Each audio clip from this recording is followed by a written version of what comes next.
Yo, yo, yo, what's up? It's Trewth here with Icon Hip Hop, and we're here with Big Wax. Just fucking got off the stage, just murdered that shit, and here in Vancouver for the first time. First time in my life, yeah. Yo, so what's your thoughts right off the bat, right off of the stage here? Man, the crowd was live. It was cool because I've been doing this for so long, but I haven't really been allowed to come in Canada for a long time. So I feel like a lot of people, they listened to me as a kid, and now they're an adult. So it's like a nostalgic feel, which I think excites people. People were ridiculously hyped. Yeah, man. Yeah. No. So even like more so than you would say normal in your we just did 5 shows, I think. Yeah. Like we did like Southern California, some in Northern California, and then we did a show in Oregon, but I mean, this was by far the hypest one. Yeah, it was crazy. LA was pretty hype, but this was people were just like flipping out. You know what I mean? Yeah. No, it's wild, man. No, yeah, I just like you're absolutely right. It seemed like it was insane. I wasn't sure if that was like common for you, but it definitely seemed like people have been waiting for this for a long time. Yeah, for sure, man. Yeah, for sure. Yeah. So the reason you couldn't get into Canada for a while was some shit that happened in the past. I mean, yeah, in 2009, I basically I had a show in Toronto, and at that time, basically they thought I was suspicious at the border, right? So they put me in like the suspicious people line because I made up a dumb like kind of story, and I probably seemed like I was lying, right. And they took me to the suspicious people line. And unfortunately, recently, at that time, I had just gotten a DUI. Oh, fuck. And the official rule is if you get a DUI in the States, you're not allowed in Canada for 10 years. Right. So it was late at night, and the guy that was the promoter of the show I was going to was actually outside the airport about to pick me up. And I just told the lady, I was like, look, there's a guy about to pick me up. There's no flights until the morning. And she was like, well, just sign this piece of paper saying that you will be at the airport for the first flight out. But instead of that, me and the promoter of the show and his whole crew, we just went to the bar and drank, and we decided that I would just stay. Yeah. So I stayed for a couple days, and they were calling his phone, and like they did research and like called people in his family and shit. Like I was kind of like a fugitive or whatever. So point is, like 2 days later, I went to the airport, and they took me into the immigration or customs or whatever department of the airport, some room with a bunch of cop dudes. And it's funny because all the dudes.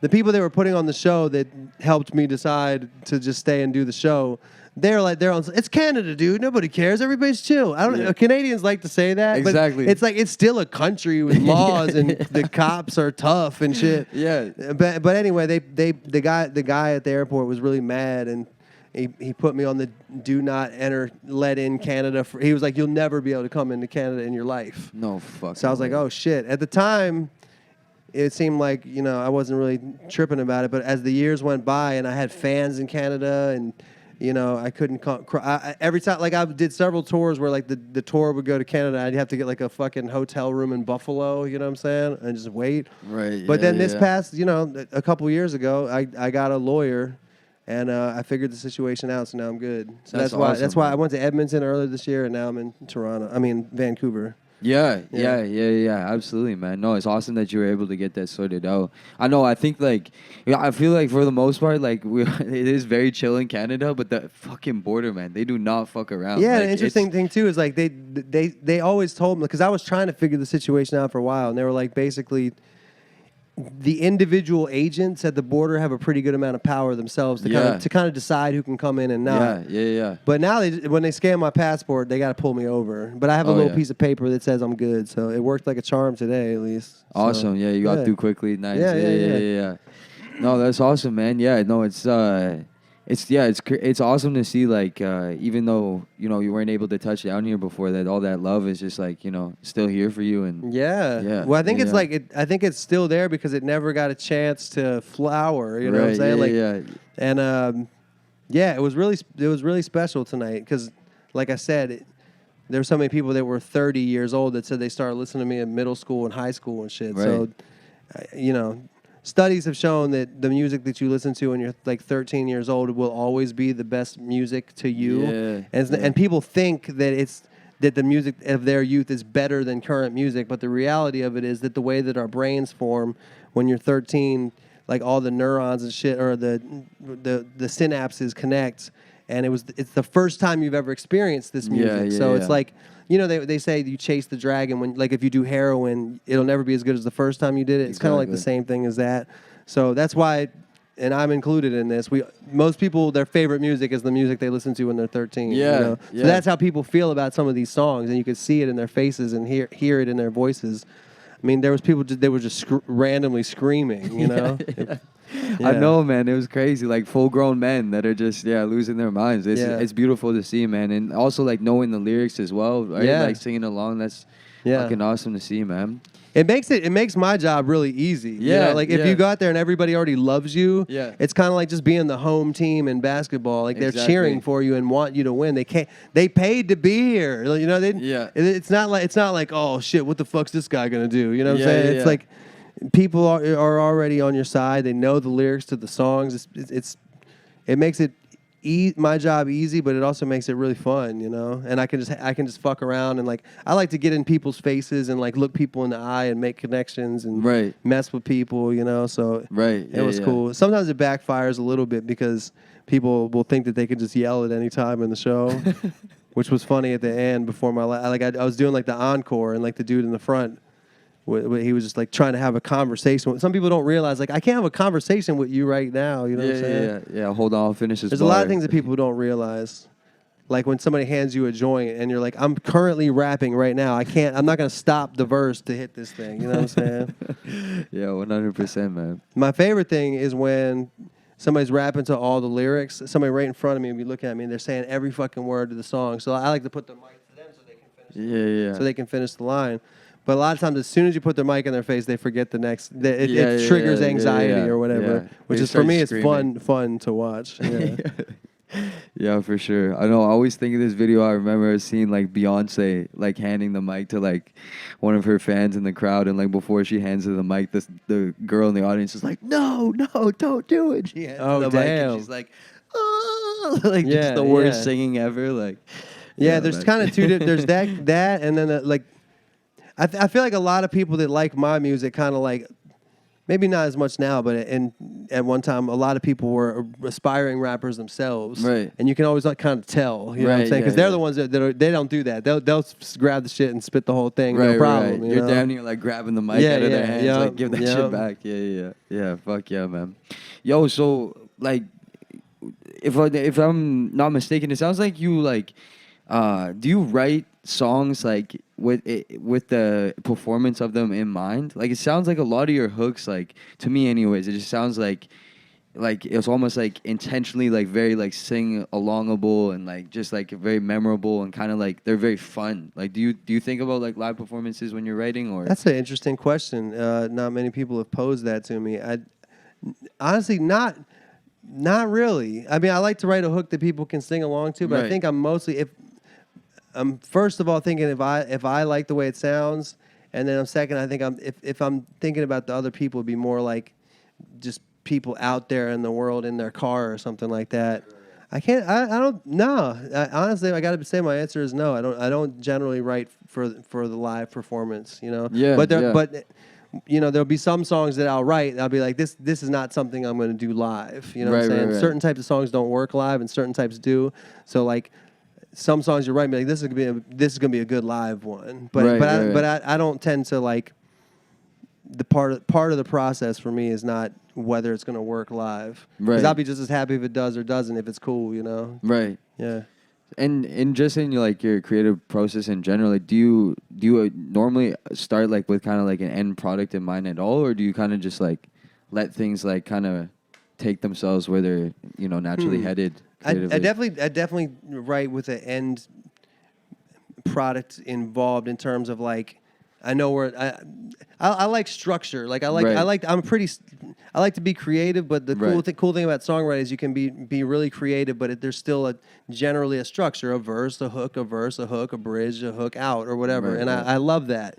You know, I always compare it to like if you're like in the product development department at Taco Bell, there's only 7 ingredients. You know what I'm saying? So make some new shit out of shit we all know that kind of that's familiar to us. You know, right. Like I still use all the formulas, so I know kind of like the final destination is a song. You know what I'm saying? Right. And sometimes that song is just 3 minutes of rapping. You know what I'm saying? Right. It's all can serve a different purpose, but. Usually it kind of comes together pretty organically, but once I Right. start, once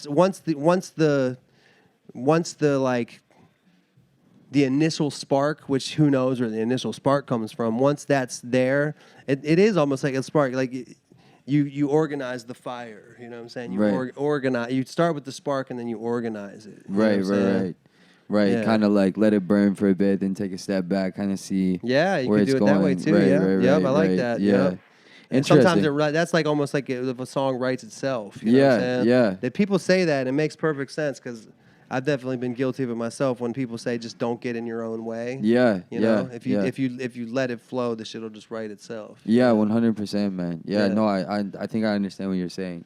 No, that was something that when I was younger, I used to hear a lot of people say that, and I was kind of like, "What the fuck are you talking about?" Right. But like, it happened to me one time, and then I was like, "Oh shit, this is actually what people are talking about." Because it honestly feels like you're like channeling something else, like you're a vessel for 100%. an idea. Or 100%. yeah, Yeah, you don't know. You don't really you just have to be ready to accept. Yeah. You know what I'm saying? Yeah. And it's funny because the best ideas you get are the ones that are the easiest to get in your own way, because if you start thinking like, oh shit, this is good. I want the outcome of this to be good. Right. That's when you kind of start like second guessing and being a little too picky. So you have to like, and I find that in life that comes in and out. Yeah. Like the self blockage it just like you just got to ride when the wave's there, you got to ride it, you know what I mean? Like, right. Yeah. Yeah, cuz one thing I was noticing in just like some of your music is like even just like to take for example like the first song off of like that you performed today, where like, you know, I feel like as you know, like a skilled MC or like a technical MC, there's kind of almost like a pressure or whatever to overperform lyrically. Yeah. Do you know what I mean? Like, Yeah. like I think you kind of always are trying to prove yourself or whatever. But I see it seems like you have like a good kind of like balance of being able to like be sparse at points and like still still be obviously technically sound. But like, you know, like was that something that you kind of had to like work to be comfortable with, like just allowing yourself to not, you know, pack all these syllables in and bar up on everything? First of all, you know, you're good at this. You ask interesting questions. I can tell you know what you're doing. I can tell you're gonna you know this shit just by the questions you're asking. Appreciate it. Even though I just already forgot the question you asked because I was too busy complimenting you. Oh, you know what I want to say about that? And a lot of older rappers will tell you this. An interesting thing about rapping, especially compared to other trades and skills you develop, is the better you get, the simpler you get. Every rapper starts off with like a million syllables that rhyme, you know, and packing as much as they can, or not being satisfied unless there's like another additional internal rhyme, you know what I'm saying? But the better you get, you kind of lose a little bit of that and go, what serves the song, first of all, and B, like, I don't want only rappers to understand what this is, because a lot of the general public and shit don't even understand. Like they think you'll say like table with the camera, my label is a Bama or whatever, and they'll be like he rhymed. That was a bad example, but table with the camera hat, label and a man a hat. All they hear is hat and bat. You know what I'm saying? Like most people don't even fucking hear the syllables. You know what I'm saying? Yeah. But what people will remember is a poignant lyric that I wish I would have said something cooler with the rhymes. No, I think I get the point you're making. Yeah. Most people they only hear your last one syllable. Yeah. So over a while, you realize it's kind of more important to make a point, and it's also more important to serve the song. I'm like a music guy. Like I'm a rapper, but I'm more of like a what's funky, like what makes you bob your head, like what's an interesting cadence. You know what I'm saying? And over time, you actually allow yourself to be like, this doesn't have to have a 5-syllable whatever. And honestly, like, sometimes it's more interesting. We've all heard people rhyme crazy now for years and years and years. So sometimes it's actually more interesting to fuck that up, to say like, to purposely not be like that. You know? 100%. I always think about like Jay-Z, like I was listening to Lifestyles of the Poor and Dangerous, and I can't remember what song off of that one has like it's got like an older Jay or like a younger Jay-Z. Yeah, when he was with Jazzo and he did the real fast raps. Yeah, and it's just so interesting to hear him go from that to like to Reasonable Doubt. Yeah. Yeah, and just Or like when he did Hard Knock Life. Right. New Yorkers ever heard. Right? Or you listen to Sean Price? Yeah, Sean yeah, P? fuck yeah. He's a master at space. Yeah. You got the guard. Got the squad.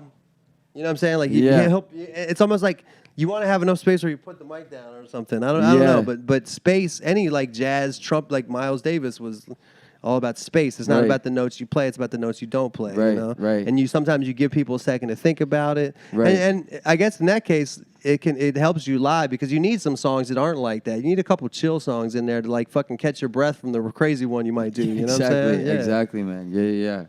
No, for sure. Yeah. And it's man. Like I was saying, like I just thought that was an interesting thing that like, you know, I think it just obviously shows that you were riding that balance well because like obviously the reception to you is like, man, he's this insane lyricist, but then it's like. When you listen to your music, like there's so much musicality in there, and then there's also like you know like a great use of like sparsity and also making points and being poignant. So yeah, it's just like man, that's I think the best thing you can do is just be honest, man. The best thing you can do is just write shit about shit that happened to you or shit you know happened to somebody else or shit we all feel or whatever. But don't get me wrong, it's also like you know. I like a good just straight up rapping about how good you are at rapping rap too. Who doesn't? You know? Yeah. Who doesn't? 100%. But like there's different ways. You know, there's different ways to skin a cat or whatever the fuck they say that. You know. I wish I would have caught your set, man. I saw a video of you rapping. It was super impressive, man. It was fucking dope. And I know that what I heard Jarv talking about your set, so I know that. You were killing it because he wouldn't tell you that shit if he didn't mean it. Yeah, no, he's trust me. Yeah, no, he seems like a pretty fucking straight up dude. But no, I appreciate that, man. Like this is a crazy opportunity. So what's your deal? Do you have like music out? Do you have like any albums or mixtapes or anything? Yeah, so I have one kind of like mixtape out, and then I have an album that I put out last year in September. So and I can find that on Spotify and shit. Yeah, that's gonna be TREWTH. That's it. Yeah, and you're the only person with that. That's the only person with that name. Yeah. That's a good thing. I got a good one. It's a million people named Wax. Yeah. Oh fuck, really? Yeah, it fucks me up sometimes. Like I always have to hit up Spotify and be like, "That's not me," and they take it down. Oh shit. Yeah. I know some. Yeah, you sometimes like fucking you'll get notified for like. I think it's worse on Apple Music. We get notified for people with the same, like people just name their band the Black Keys, because it'll just like pop up in your phone. It's like, who is this? Like they're doing electronic music. I don't know. So how are you feeling? Like what's your? Do you have? Some people just rap for fun. Yeah, you know, and we all rap for fun. But do you have like lofty goals? Like what are you trying? What do you see happening? You know. Well, I mean, like I was just talking to Jarv and just interviewing him, and he was telling me like he has this paper from like grade 3 with it says like, oh, what do you want to be when you grow up? And he says a rapper, and I have like the same shit. Like I have, you know, I just wanted to do this for so long. I've been rapping, like I've been like putting myself on paper and figuring this out and doing it for like over 10 years now. I'm 23, and like, I mean like that's the only thing that I've ever kind of like really like felt any sort of like surety about or like kind of like certainness about that I just really wanted to pursue like music and hip hop. And you know I moved out to Vancouver like 5 years ago, and then like I linked up with Riley, and me and him like created Icon Hip Hop. And I think like the culture here is obviously alive and there's a love for hip hop here, but I think like I always grew up thinking like it's almost like shit was just outside of here, you know. It was just like over the valley, it was just over the border, it was just a little bit farther away. And so like we've just been like bringing hip hop here and like showing people like what the culture is, because we, you know, love this shit so much, and it's like in my blood, and I live and breathe this shit every day. But it's like bringing that to the community and kind of like fostering like a sense of like purpose and connection and unity here has been kind of like a big goal of mine. So along That's with awesome, like the cool thing, there's a bunch of cool things about that. First of all, if you do the fostering of the sense of community and everything you just said, whether or not it blows up huge or whatever doesn't matter, because you're already doing a good thing. But also like in this day and age, especially, like, you know, you can be worldwide from anywhere. You know what I'm saying? So And you know, if you're making music, man, that shit is powerful. You know, people. I mean, you can see it from the show today. People. That's medicine to people. You know. Yeah, So absolutely, man. if you keep going, you know, you'll, like I told you earlier, like it's all about stamina. Yeah, You know, you're 23. Yeah, yeah. Like from when I was 15 until I was 24, I was in this band. It was like a hip hop funk band, and I was like the guitar player and rapper. My brother was the bass player, and like we toured and we made albums and shit. And like I realized many years later that was my boot camp, you know. And then when the band broke up, it was like everybody went their own separate ways, you know. And then I ended up pursuing it myself, you know. And even my brother kind of like didn't pursue it as hard as I did, but you know, I ended up like being in LA by myself. I didn't know anybody, and I just kept going and going and going, and then eventually I could like make a living off it and all that stuff. But if you just, I don't know exactly what my point is, but I think it's just like you just got to keep on doing it. Especially like even, and that's not just in terms of like working hard. It's like you'll get better. I'm getting better now. You know, I'm in my 40s. I feel like I'm making the best shit I've ever made. You know, so. Word. If it's fun, you know, it's fun. Yeah, man. To improve and to challenge yourself, and even the non-musical aspects, even the aspect of it that's like the whole thing is a risk. Like sometimes, especially now that I'm about to have a baby and I'm married and shit, like I'm like nothing in my life is guaranteed. Like I don't have a paycheck, you know what I'm saying? Like tonight I've probably made a pretty significant amount of money, you know what I'm saying? But like that doesn't happen every day, and who knows when it's going to happen. Then there's a pandemic, you can't do shows, and then, you know, and then like you know, sometimes you wish you had a paycheck every Friday, but really what's fun about it is like that it's unpredictable and shit, you know what I'm saying? It keeps you on your toes, you know what I'm saying? Yeah. So even the non-musical aspect of being a artist for a living is still kind of like exciting, you know what I'm saying? Yeah, it's fucking scary and annoying sometimes, but it's very exciting, Yeah, man. Yeah. Well, it's a fucking pleasure, you know, to see somebody who has like such an obvious love for hip hop, you know, be able to thanks, man. continue doing this for so long, man, you know, and like I started when I was 10, and now I'm still doing it. Yeah, bro. What do you do for like for inspiration these days? Like, where are you looking for? And maybe even like maybe inside of music, but maybe like where somewhere outside of music that you say you get inspiration from. You know, I fell in love and I got married, and like half the fucking songs I've been writing recently are love songs. Yeah. You know what I'm saying? So when I had a breakup, it was all breakup songs. We got to bounce pretty soon. I think we got to get going. Yo, man. But Trewth, thanks for having me, man. I appreciate it. Thank you so much for everything, bro. Icon Hip Hop. Absolutely. Thank you for having us. It was awesome. Yeah, man. Come back to Vancouver. We love you here. Love you too, man. We'll have you back anytime. All right, Trewth. Peace out, y'all.